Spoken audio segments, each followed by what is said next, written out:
guys, welcome back to my channel. In today's video, I thought I would quickly show you what's inside my kid's medicine kit or first aid box. The other day, I was just organizing this box and I thought this would be an add-on to my What's in My series. I've done a What's in My hospital bag, What's in My diaper bag and What's on My nursing station videos. Well, first things first, I'm not a doctor and what I carry for my kids would be different from what you have. But one thing I would totally recommend is to have all of your medical supplies in one place. Either it's an actual first aid box or you could just reuse an old box or basket just like I did it here. Now, most of its contents are the same as they were on my nursing station. The set of medicines remains pretty much the same since Solly was born, and as he's getting older, I've added a few things that are toddler appropriate. One main thing to note when it comes to any medicines for that matter is to remember to keep checking for the expiry dates. Well, yeah, let's just go through. To start off, one most important thing to have for a newborn or a child is a thermometer. So I have a regular digital one. Now, you won't find any fever or cough medications in here due to a couple of reasons. Firstly, if at all my kids have a fever or cold for that matter, I prefer opting a couple of home remedies first, like the tulsi or Indian borage, which is super effective. And secondly, I opt for homeo medicines for them if it's not that severe. And third reason is that we never use an entire bottle of fever medicine before it gets expired. And in case they had a vaccination, the health center do provide us the paracetamol tabs, which comes in handy to relieve their fever and pain. And if none of these works, then we actually go see a doctor to get a prescribed medicine. So that's that. Next thing in here is the nasal drops, which I've been using since Solly was a baby. He always tended to have a stuffy nose and it was very difficult nights for both of us. So I always have one ready to use. Whenever I notice he or even she now has a blocked nose, I put 2 to 3 drops of this, and once the mucus has kind of loosened a little bit, I use this little contraption called the Naso Buddy and get all the boogies out. I've detailedly spoken about this in my nursing station must-have video, which I'll link down below as well. The other thing I tend to do for them to clear their blocked noses is by using Vaporizer, which stands right here.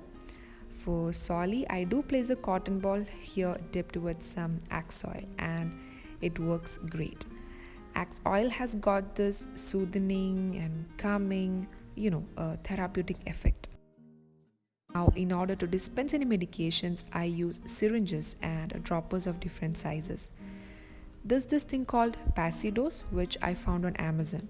It's just a pacifier-like thing with a place to put your syringe at the back, and the child wouldn't actually mind sucking on it as it's just a pacifier. I'll provide its link down below. But syringes work fine for us. The other thing which Solly suffered as a baby and now Naira is from gas issues. So for that I use this gripe water every now and then, maybe along with some tummy time as well. Both of them used to be so cranky due to gas trouble and this has helped in relieving it. You can also make gripe water at home if you have the time, energy and patience to do so. I then have vitamin D drops for my daughter. It's very important to give 1 drop of vitamin D every day in their first year of life. Here in Kerala, now the temperature is too crazy and kids tend to get dehydrated a lot, and it's very important to keep up their fluids. And getting them to drink enough water might be a challenge. So I use this Fast Stand Up Kids Reload effervescent tablets, basically an electrolyte, to make a solution out of it and let him sip on it. It's in wonderberry flavor. If I notice he hasn't peed for more than 5 or 6 hours, I try to up the liquid intake, and this has worked well for us. One simple hack here is to make ice lollies or popsicles out of this, and it instantly becomes an afternoon treat. For more sick related hacks, do check out my videos in the past. Now, as Swali is getting more active and running around more, I've added a few things that are first aid related, just in case of small injuries and all. I have some band-aids, cetrimide, which is an antibiotic ointment, neosporin, and a pack of Dettol wipes. Lastly, few small and random bits in here are bandages, plasters, gauze pads, cotton balls, etc. Oh yeah, there's this small balm that came along with the nasal aspirator, and the way I use it on them is by applying some under their feet and putting on a socks. And it has this cooling sensation that's pleasing and kind of stops coughing and helps them to sleep much better.